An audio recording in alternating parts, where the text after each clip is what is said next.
যারা আগে মুখ লুকিয়ে কথা বলতেন তারা এখন গণভোটে হাঁয়ের পক্ষে, এমনটাই মন্তব্য করেছেন জামাত ইসলামীর আমির ডাক্তার শফিকুর রহমান। সোমবার কক্সবাজারের জনসভায় একথাই বলেছেন তিনি। পরে চট্টগ্রামের জনসভায় আমির বলেন, বাংলাদেশকে ন্যায়ভিত্তিক ও ইনসাফের দেশ হিসেবে গড়তে চায় জামাত।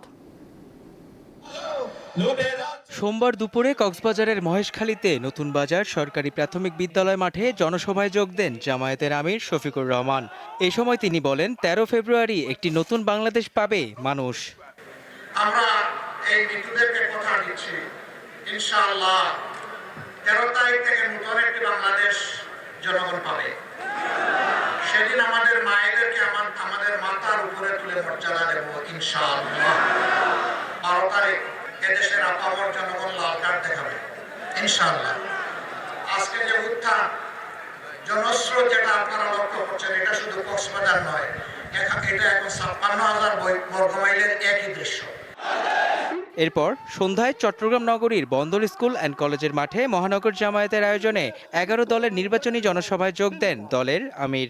এ সময় তিনি বলেন, বাংলাদেশকে একটি ইনসাফ ভিত্তিক দেশ হিসেবে গড়ে তোলাই জামায়াতের লক্ষ্য।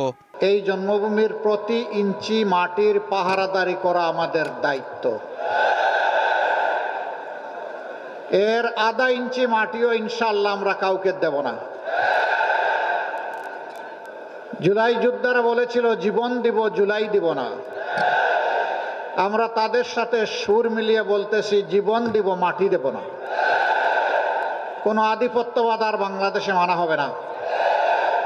জামায়াত ক্ষমতায় গেলে বন্দর পরিচালনায় জাতির স্বার্থ আগে দেখা হবে বলেও জানান তিনি। এই বন্দরকে বিক্রি করে কপাল বানিয়েছে, আগামীতে এই সুযোগ আর দেওয়া হবে না ইনশাআল্লাহ। দীপ্ত, বার্তা কক্ষ।